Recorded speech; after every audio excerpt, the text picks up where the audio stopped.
In a real-side experience I shared many months ago, I revealed how a large group of aware beings and myself would be positioned in what appeared to be a grand library. Present were new friends that I could readily identify, such as Val, Jeremy, etc., and including a real guide that, although the body form the guide adopted, that of a woman with short dark hair, was one visually unfamiliar, impressions would reveal her to be a guide, and indeed has she featured in other real-side experiences in addition since. There would be a very aware individual, another female, speaking from as though a stage or a podium, addressing all who were present, and amidst all that she spoke of in regards to, she would mention also that as we each proceed with our real awareness processes, all that which we had previously chased in creation, before we began our journeys of its recognition, in actuality, would ultimately be ours. For as we move into our true completeness of real awareness, and indeed recognition of the is, as the is everything, from that position there can be nothing that we are not, which rather makes the pursuit of specific ideas seem a rather pointless endeavour. To chase and embrace pieces when we can be the whole, the everything that life is.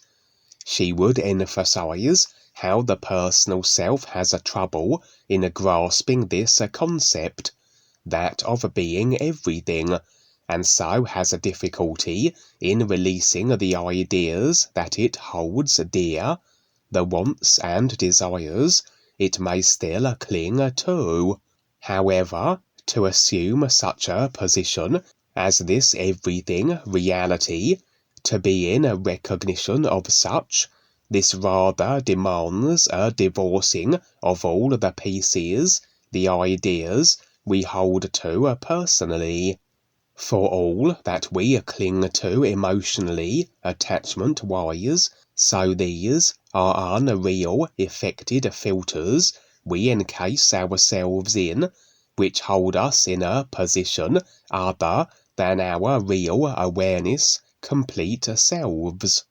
She would reveal that as we proceed, as we have the intent to do so, that of is recognition, as we begin to dismantle the consciousness, to release all the ideas it comprises of, so we naturally become increasingly unrestricted and unlimited while operating in creation. For everything we experience is effected from consciousness. Anything that presents as a limitation in any shape or form are as installed idea programs that effect our decided and agreed upon limits. A simple example would be how when we are exposed to fire, the body form will burn and be damaged. And yet, as everything in creation is just a simulation, any damage or adverse impact the body avatars assume can only be so if programs are running where this can take place, just as it is with any computer game. For I have played computer games in the past where my characters would burn and sustain damage when entering lava streamers, and yet in other games they can merrily traverse similar lava hazards and be completely unaffected, the difference being the programming that affects the body forms in relation to the environmental factors they are exposed to. And so, as we begin to release these consciousness agreements, it stands to reason that we potentially will automatically become progressively less limited, as all limitation are simply as ideas that our consciousness placed. Although the purpose of creation isn't to absorb ourselves into abilities that we suddenly unlock, or limitations we release that allow us then to operate in ways that would seem supernatural, for these would be ideas as any other, and any idea we cling to, so we are resigned to their effects, and we choose then to remain in creation, the only place where pieces, parts, isolated ideas can be experienced. However, the woman in the experience, as she addressed the group, did stress that this was a very likely situation, through the releasing of limiting ideas, that we are less restrained by the so-called laws of physics, that which others not on such a process are subject to, but also that as we more so place aside the mind and emotions, and operate from the intuitive, ethereal part of our multi-dimensional created self, so this is also the domain of the psychic sciences, and again we ought to be cautious to not become over-enthralled by abilities we may come to be able to wield consequently. Duane has in the past spoke of what was revealed as a final test of creation, if you will, whereas we become more the intuitive, ethereal, focused and awareness-placed being, so this very temptation comes to the fore, and the idea is to maintain indifference to these abilities also, that focus is securely with the ears, and to get through creation, without being snared by the temptations, the laws of the psychic phenomena, etc. For recently, as I have shared, have I been spending much time in the in-between state, a position which bridges between the real side and the physical, in that I am not fully on the real side, but not fully on the physical either, and so with the physical level as the overall scene and view, I experience elements and features from the real side manifesting in my bedroom. The maintenance of this in-between state is dependent upon remaining in the nowness of the real awareness, aside from the mind and emotions, and as such, just as it is on the real side where this is so, as the consciousness of idea limitations is placed aside, so the real awareness is able to utilize its simulated, created self, the body forms, in any way necessary according to the situations. Potentially then, in the in-between state, would it be conceivable that from this position, technically still a physical level operating, would the physical level body form limitations, as presented through the consciousness, be bypassed? Although something I am not consciously setting an intent for, a real side experience would then present the potentiality that this in-between state could be maintained as we operate fully on the physical level, as opposed to laying on the bed and being on the threshold of sleep, of not going onto the real side, but not fully immersing awareness through the physical level apparatus either, that we do endeavour to be in the nowness of our real awareness as we go about our physical level activities, and utilising the mechanics, the mind, and literal faculties where necessary. But this tends to be so as we are fully immersed within the physical body apparatus, which affords the simulation of the physical level, and not bridging the two positions, the physical and the real side. That it is indeed a practice with certain individuals to be dreaming awake, as they put it, in that they operate on the physical, but have established this in-between state as they do so, that they are standing indifferent to the mind and emotions, except where the utilising of such may be required, and as though on the very verge of drifting onto the real side, and as such are they in a state of constantly receiving real side bleed-overs as they go about their physical level day,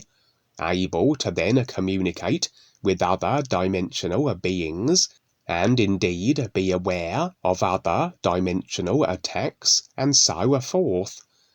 The difference would be, however, such individuals, if they have not set an intent for is recognition, and the releasing of the agreements to all ideas of the consciousness that this entails, they are still subject to the limitations that these ideas unreleased present as I said, for those on their awareness processes, we not only are able to stand aside from the consciousness, but we are releasing attachment to its idea construct also. This has this in-between state as potentially a position where we can operate as limitless as we can when fully on the real side, were we to exercise the ability to be in this in-between state at will, while going about our days on the physical. Again, it isn't something we would necessarily seek to pursue, or set an intent for, but would it not be an aid to physical level survivability? For just as on the real side, wherewith the consciousness placed aside, and becoming increasingly released as to its construct, we can deal with any situation or adversity in what would be considered ways that defy established laws of physics, laws of consciousness in other words, so it could be so on the physical level. For in the real side experience, would I have the view of this potentiality, as I said, in that, as I operated on the physical, as I assumed this in-between state at will, I was able to perceive any being or body type, if the being chose to enter my experience from the unseen from the physical level at least, other dimensions of life, or indeed, if I chose to enter the experience of another, would they suddenly as though manifest in my physical level presence? Of course, only I could perceive them, as these would be in actuality real side experience bleed-overs, and not visually apparent to anyone who would be operating fully through the physical level body-vehicle apparatus. On the real side, we can see what we reference as future views, agreements that are in effect now, as everything is in actuality, but have yet to filter through and manifest on the physical. And here, in this experience, as I operated on the physical, so could I see events that were taking place before they actually occurred on the physical level, as though the scene was overlapped with certain features that were as yet not physical level present. These would have been full-blown future view scenes were I fully on the real side, but an in-between state presents the physical level, and only certain features and elements from the real side that bleed over. As an example, in the experience, I would perhaps walk into an empty room, and the real side bleed over would be a family member sitting in one of the seats available. Then moments later, the physical level family member would enter the room and assume the seat that the bleed over future view version of them was sat upon. As I said earlier, potentially, not only could real side bleed overs occur, which could afford us a heads up of impending physical level situations, like a bus hitting us before it actually does, physical level wise, but that, as we are standing in the nowness of our real awareness, aside from a consciousness of idea restrictions, we are continuously releasing the possibility of operating in progressively more unlimited ways, while on the physical becomes so. This was also revealed in this real side experience, as I would begin to utilize abilities that up until now only on the real side could I exercise, everything from flying to warping through buildings, altering my form, and so on, etc. This again seemed a valid mechanism for greater physical level survivability. However, in this real side experience, as I continued to operate in increasingly unlimited ways, so this drew the attention of the dark forces. The dark forces, who of course are watching all of us, not just on the real side, but on the physical also, and they evidently were not too taken by the abilities I was exercising. For in reality, it stands to reason that if a dominating species has the agreement permissions granted it, that include the ability to be able to program the consciousness of an enslaved species, as a consciousness effects then limitation, would not the dominating species program the slave species consciousness to be as limited as possible, to be vulnerable, fragile, which would ensure they were far more manageable and controlled? As alternative history hints at, were humans not far more capable than they currently are? But as the need for greater control became so the reptilians managed the consciousness that humans became less, more breakable and limited. And when the dark forces determine individuals who are breaking loose of imposed limitation as effected from consciousness, they tend to either seek to recruit them that their skills can be used that benefit the dark forces want for perpetuated control, especially those that unleash psychic science capability and where they are turned into black magicians, or they will destroy them if they refuse to cooperate. In this case, then, as my psychic science activities became noticed, so I would be captured by the dark forces and taken to a secure underground facility, serving many functions, but among them was it utilized as a containment area for individuals who were utilizing such ability, but that refused to join with the dark forces. I had been drugged in some way that I was in a docile state, as without doing so it would be more difficult to contain me, in light of my abilities that were becoming somewhat boundless.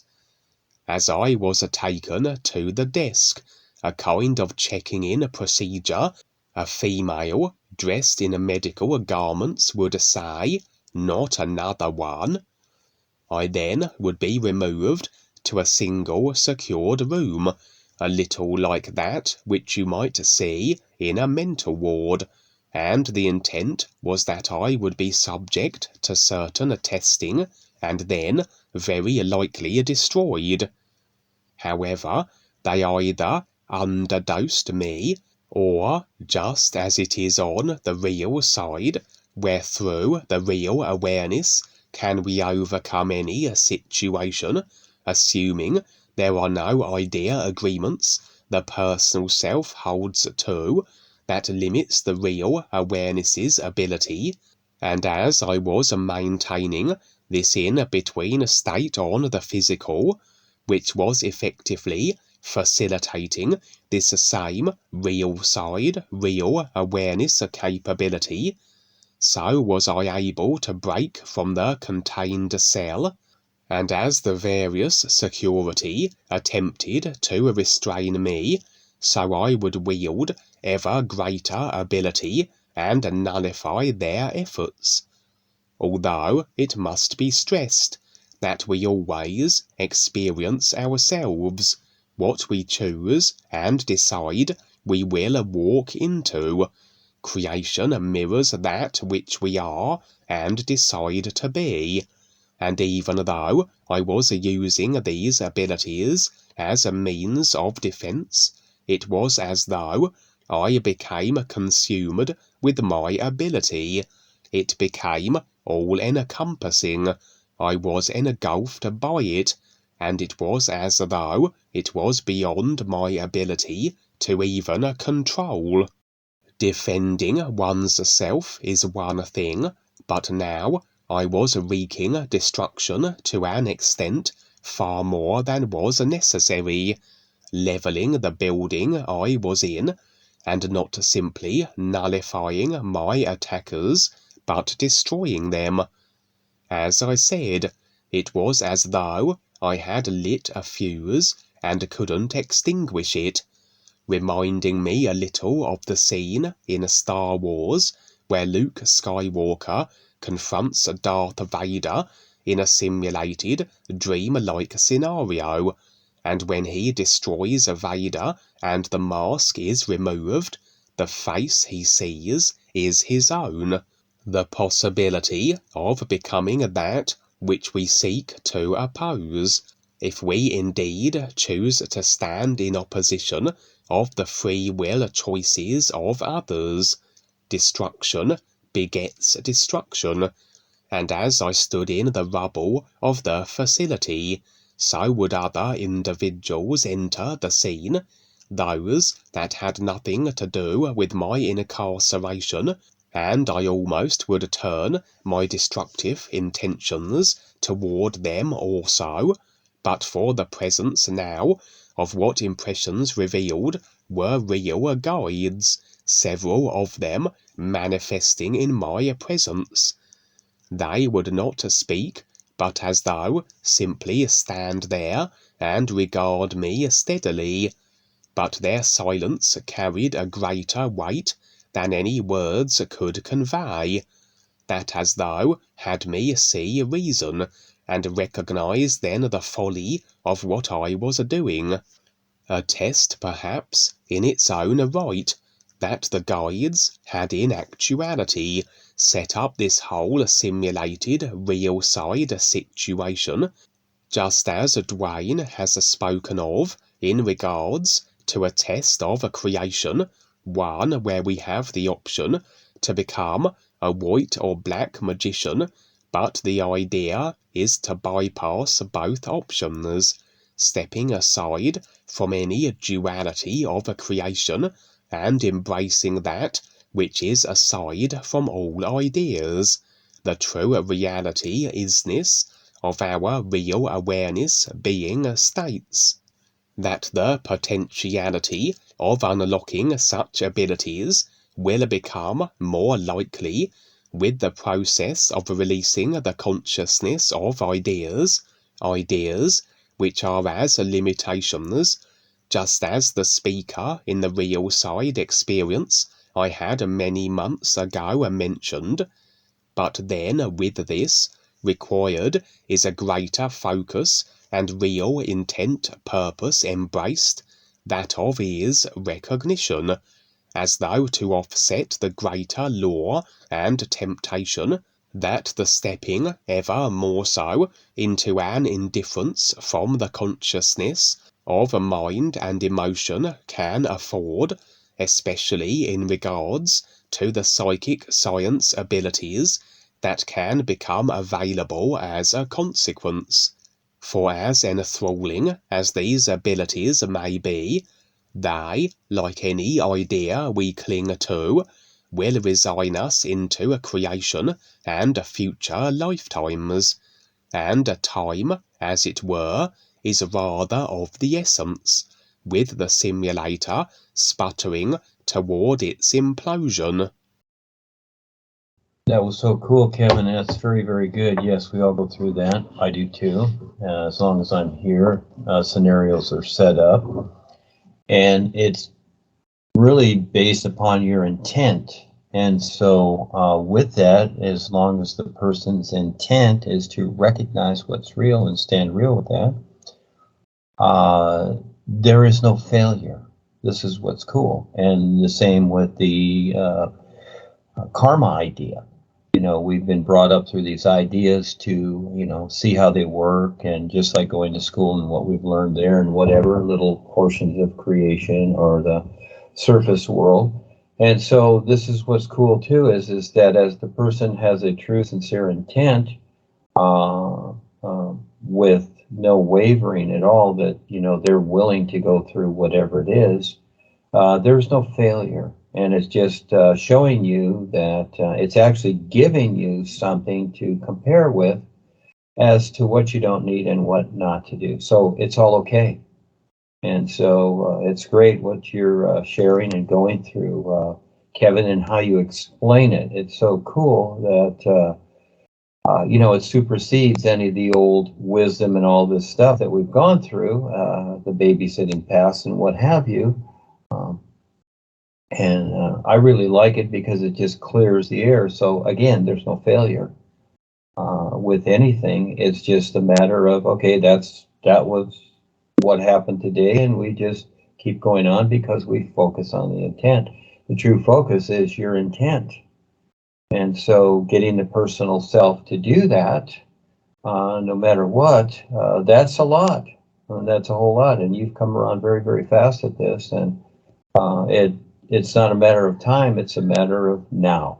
The isness now is, and all life is. That's the best part, is that each person can learn to be now and learn to see what's going on and be okay, and just continue with the adventure and be creative in creation while you're here. This is what Reva Zar and Paul, the real guides, do. They have fun creating situations like yours or whatever so that you succeed. You know, so they already see you as complete. And that completeness is an endlessness. It really is. It's not a completeness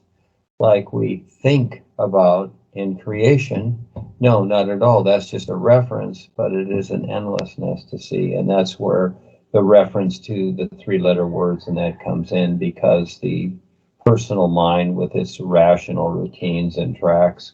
you know, it kind of bothers it because, you know, it doesn't really want to take the time to understand something else. So again, this is where the intuitive part and the real awareness come in to, you know, coach this personal self into it. And yeah, it's a lot. You know, it's like raising a child, but what you're doing is great, Kevin. Thank you so much.